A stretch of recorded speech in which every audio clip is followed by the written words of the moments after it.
महाभारत में बिना अन्न का एक भी दाना व्यर्थ किए बनता था 45 लाख योद्धाओं का खाना। इस रहस्य को जानकर आप भी कहेंगे, कृष्ण ही जीवन और काल हैं। महाभारत में योद्धाओं के लिए खाना कौन बनाता था? जय श्री कृष्णा। महाभारत की कहानी के अनुसार उडुपी के राजा पेरुंजोत्रुथियन कुरुक्षेत्र के योद्धाओं के लिए खाना बनाते थे। उडुपी के राजा श्री कृष्ण के मूंगफली खाने के अंदाज को देखकर समझ जाते थे कि युद्ध में कितने योद्धा मरने वाले हैं।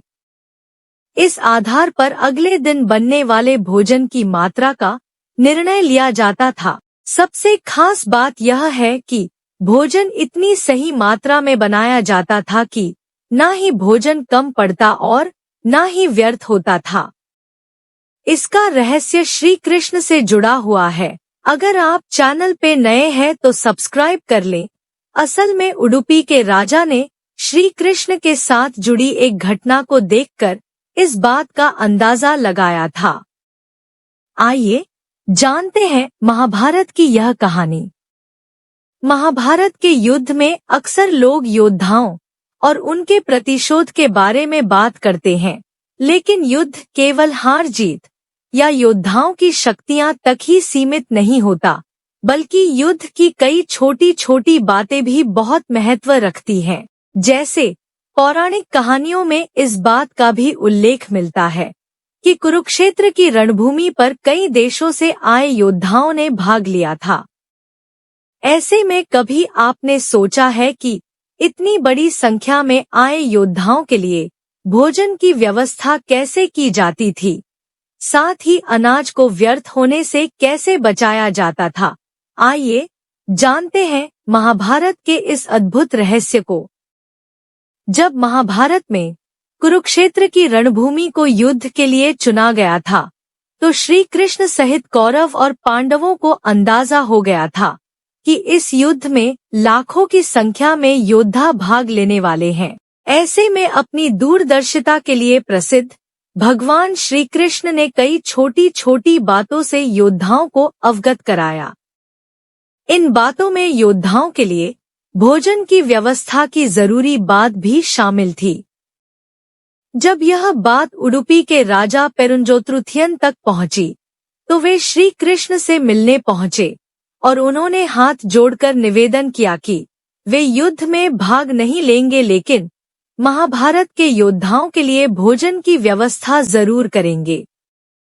महाभारत की कहानी के अनुसार कौरव और पांडवों की तरफ अलग अलग देशों से आए योद्धा लड़ रहे थे, जिनकी अनुमानित संख्या 45 लाख से भी ज्यादा थी। ऐसे में इतनी बड़ी संख्या में योद्धाओं के लिए भोजन की व्यवस्था करना असंभव लग रहा था, लेकिन उडुपी नरेश ने 45 लाख लोगों के लिए भोजन की व्यवस्था की। महाभारत की कहानी के अनुसार 45 लाख योद्धाओं के लिए हर दिन भोजन की व्यवस्था उडुपी के राजा पेरुंजोत्रुथियन किया करते थे। उनके साथ सहायक के तौर पर कुछ और राजा भी शामिल थे, जो अन्न की सामग्री का प्रबंध किया करते थे। हर शाम भोजन बनाने का हिसाब किताब होता था। कुरुक्षेत्र की रणभूमि पर रोजाना हजारों योद्धाओं की मौत हो जाती थी। ऐसे में इस बात का लेखा जोखा रखना बहुत मुश्किल था कि अगले दिन भोजन कितनी मात्रा में बनाना है। महाभारत की कहानी के अनुसार हजारों योद्धाओं की मौत के बाद भी योद्धा युद्ध में अपने अपने पक्ष की तरफ से लड़ते थे। वहीं कुछ और योद्धा युद्ध में शामिल होने के लिए पहुंच जाते थे।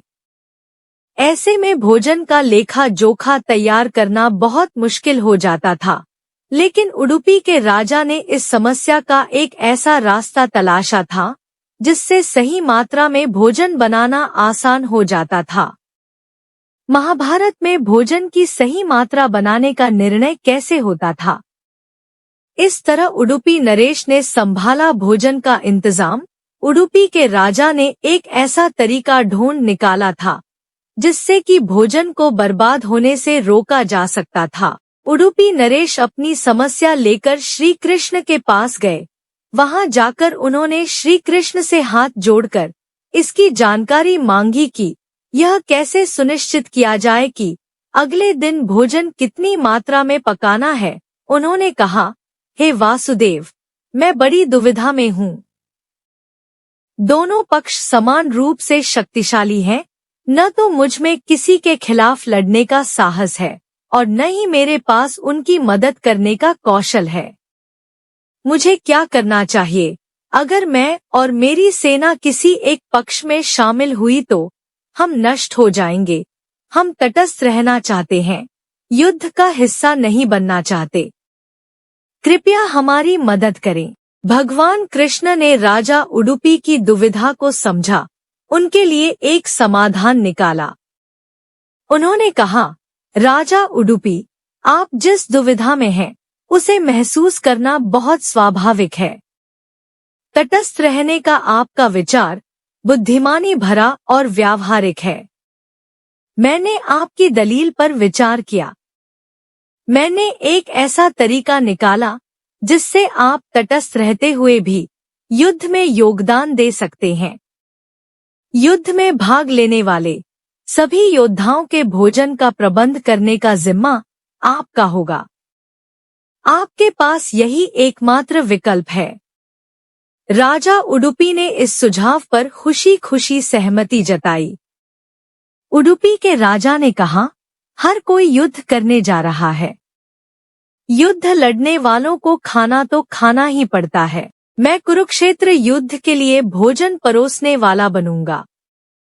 उडुपी के राजा ने बहुत अच्छा भोजन परोसा।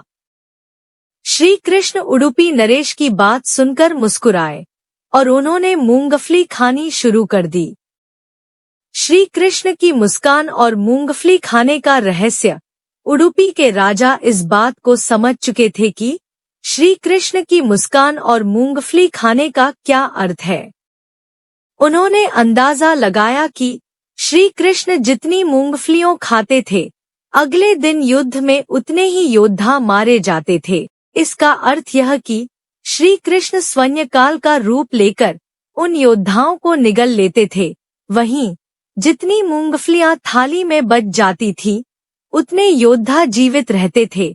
उन्होंने बताया, भगवान कृष्ण की मदद से ही मैं योद्धाओं के लिए भोजन और पानी की सही मात्रा का अनुमान लगाने और गणना करने में सक्षम हूँ। हर रात मैं मूंगफली छीलता हूँ, उन्हें कृष्ण को अर्पित करता हूँ। वह जितनी मूंगफली खाते हैं, उससे मुझे युद्ध में अगले दिन मरने वाले सैनिकों की संख्या का अंदाजा हो जाता है। अगर वह 5 मूंगफली खाते हैं, तो इसका मतलब है कि युद्ध में 50,000 सैनिक अपनी जान गंवा देंगे और इसी तरह आगे भी। उडुपी का भोजन आज भी प्रसिद्ध है। यह राजा उडुपी की कहानी है। उडुपी का भोजन आज भी स्वाद, सफाई और पोषण का प्रतीक बन गया है।